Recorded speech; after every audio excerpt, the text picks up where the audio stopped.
어떻대요? 알아. 3월 19일 어제 해양경찰 3반기 시험 공고가 떴습니다, 여러분들이요. 네, 자, 간단하게 그 대해서 내용을 알려드리도록 할게요. 자, 첫 번째는 함정 경장부터 설명을 드릴게요. 자, 잠시 보시면은 지금 함정요원 같은 경우에 여러 개가 있지만 가장 여러분들 관심 있어 하는 건 함정요원, 항해기관, 꽈트, 항해기관이겠죠. 근데 역시나 이제 15명씩 하는데 항해 9, 기관 9, 아니 기관 6.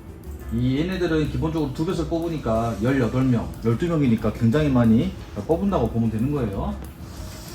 자, 우선 이제 함정요원 경장 같은 경우에 좀 복잡해요. 1차가 서류를 내야 되고 거기 통과가 되면은 2차에 이제 구술 시험을 보는 거고 구술을 보고 나면은 이제 인적성 보고 면접 본단 말이죠. 근데 텀이 굉장히 길어요. 왜냐면은 지금 4월 1일까지가 서류 접수 기간이죠.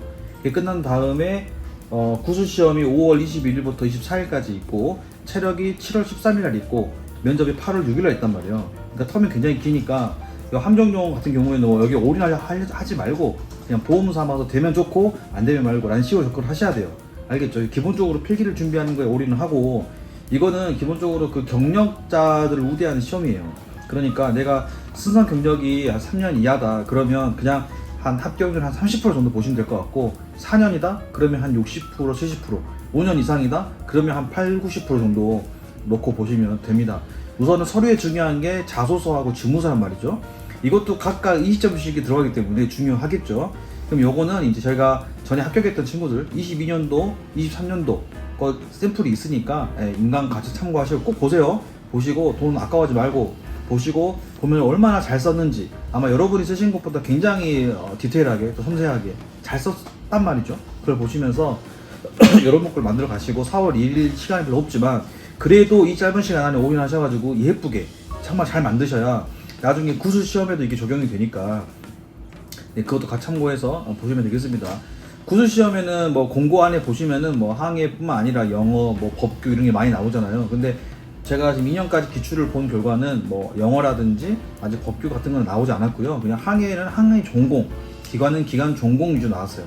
그러니까 기본적으로 해경 면접에 나왔던 항해뿐만 아니라 이제 해기사스러운 문제 있죠. 또는 뭐 대학교 때 또는 승선하면서 물어볼 만한 것들 해기사 면허 책 구입하셔가지고 그것도 같이 참고하시면 되겠습니다. 참고로 구술인데도 인성도 조금 나온답니다. 그러니까 인성까지 준비할 수 있을까 모르겠지만 그래도 시험이 5월이니까 하실 수 만약에 내가 인성까지 하고 싶다 그런 분들은 저한테 따로 개인톡을 하시면 제가 그에 대한 답변을 좀 남겨드리도록 하겠습니다.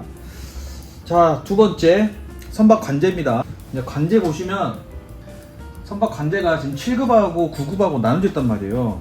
근데 지금 7급 같은 경우에는 서해가 1명, 제주 1명이죠. 그리고 이제 9급이 서해가 8명, 중부가 2명, 동해 2명, 제주도 11명이잖아요. 그럼 당연히 사람 마음 같으면은 제주가 할 거 아니에요. 떠나요 제주로. 네? 그러니까 대부분 다 제주 썼을 것 같습니다. 그러니까 내가 만약에 동해라든지 또 중부라든지 여기 사시는 분들이 고민을 하고 있어요. 내가 2명이 될까? 제 생각에는 그냥 2명 쓰시면 되겠습니다. 어차피 3배수 이하는 2명 추가되잖아요. 그러니까 여러분 4명까지 뽑으니까 일단은 저는 괜찮다고 봐요. 어차피 선박관제를 원하는 분들이요 여러분 많지 않습니다, 생각보다. 그러니까 여러분들이 조금 내가 그냥 원하는 지역이 있으시면 거기에 그냥 올인해서 지원하는 게 가장 좋다. 그래야 후회가 없어요. 알겠죠? 특히나 제 생각에는 뭐 예상하면 좀 그러긴 하지만 제일 커트가 낮을 것 같은 곳은 제가 보기에는 동해지 않을까 싶습니다. 동해 2명, 그 다음에 중부 2명, 여기도 커트 낮을 것 같고요. 그리고 나머지 이제 뭐 서해 8명이나 제주 11명 있잖아요. 거기는 비슷할 것 같아요.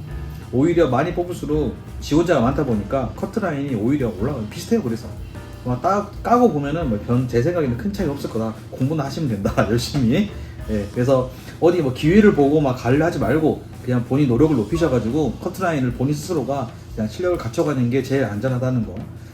자, 7급 같은 경우에 고민하는 분도 있겠죠. 7급은 똑같아요. 똑같은데 왜 7급이냐면 이제 사무실로 오는 분들 있잖아요. 뭐 지방청이라든지 본청에서의 가고 싶어하는 분들이 별로 없단 말이에요. 보통 현업들은 그냥 현장 자기 이제 그 관제에서 일하고 싶지 뭐 행정으로 일하고 싶어 하지는 않기 때문에 그래서 이런 분들은 사무실 고생시키고 대신에 급수 좀 주고 뭐 이런 겁니다. 그래서 뭐 보면은 2급을 갖고 1년을 타거나 아니면 3급으로 뭐 2년 이상 타거나 뭐 이런 게 있는데 그거는 그냥 응시 조건이 있는 거고 그냥 7급으로 쳐줄 테니까 사무실에서 고생 좀 합시다 이렇게 생각하시면 될 것 같습니다. 자, 그리고 방대정이에요. 방대정은 해양경찰 안에서도 굉장히 만족도가 높은 직렬 중에 하나입니다. 왜냐면 해양경찰 함정 같은 경우에는 막 출동을 나가고 단전도 내리고 중국인들하고 막 싸우고 하는데 방대정은 그럴 일이 별로 없어요. 기본적으로 해양오염사고는 해양환경공단, OEM들이 기본적으로 하고요. 좀 큰 사고 났다 싶으면 이제 방대정이 뜨는 거거든요. 근데 그럴 일이 얼마나 있겠습니까? 생각보다 많이 없죠. 그러니까 방대정은 기본적으로 그냥 배 승선하셔가지고 그냥 정찰만 보기 되기 때문에 사람들이 원래 예민하고 일이 많은 곳에서는 일도 하기 힘들지만 그럼 사람도 예민해지니까 짜증나거든요. 그래서 더 힘이 들어요. 근데 일도 없으면 사람이 좀 더 어떻게 분위기가 좋단 말이에요. 그러니까 여러모로 방대정 분위기가 좋답니다. 그래서 방대정 근무하는 분들이 생각보다 만족도가 높다. 월급도 괜찮아요. 사무실보다 많고. 그러니까 사무실 직원들이 조금 이렇게 좀 부러워하는 경향이 있죠. 근데 방대정의 단점이라고 하면은 뭐 진급이 좀 느리다 이런 건데 아마 방대정 근무하신 분들은 대부분 뭐 진급 좀 안 해도 나는 그냥 이 생활이 좋아 하는 분들이 저는 많을 거라고 생각합니다. 그래서 기본적으로 해군에 계신 분들이 방대정으로 가신 분들이 많아요. 해군은 기본적으로 승선을 20살에 부사관 입대하시면 20살부터 27이면 거의 최소한 3년에서 뭐 많게는 맥시멈 7년까지 타지 않겠습니까? 그러니까 그런 분들이 우선 경력이 많기 때문에 굉장히 유리하고요. 내가 방대정에 지원하고 싶은데 승선 경력이 3년 이하다 그러면 조금 그래도 마음은 잡고, 그러니까 합격률이 한 50% 미만이다 그래 도전하는 거다, 그냥 되면 좋고 안 되면 말고 라는 식으로 그렇게 지원을 좀 하시는 게 낫고요. 차라리 그냥 공부하셔가지고 수가 적지만 차라리 해양오염 방재과가 더 나을 수도 있습니다. 그래서 방대정 준비하시는 분들은 서류 같은 경우에도 자기소개서랑 직무서잖아요.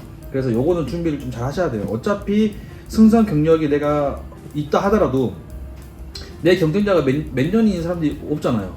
그러니까 우대 조건으로 60%를 주는데 이 조건이 그냥 스펙으로만 점수를 주는 거기 때문에 스펙이 만약에 비슷하다 그러면 어디서 갈리겠어요? 당연히 자소서하고 직무서에 달려있겠죠. 무려 40점 주잖아요. 그러니까 너무 좀 소홀히 생각하지 말고 지금 돈 좀 아깝다고 생각하지 말고 최선을 다하셔가지고 방대정 분들은 내가 승선 경력이 5년 이상이다 하는 분들은 꼭 자소서하고 직무서 꼭 잘 살피셔가지고 좋게 잘 쓰시기를 바랍니다. 관련 내용은 제 블로그에 올려놨으니까 블로그 꼭 확인하시고요. 알았죠? 자, 그렇다면 기타 궁금한 내용들은 롬박 스터디 통해서 Q&A 주시면 답변 드리겠습니다. 화이팅!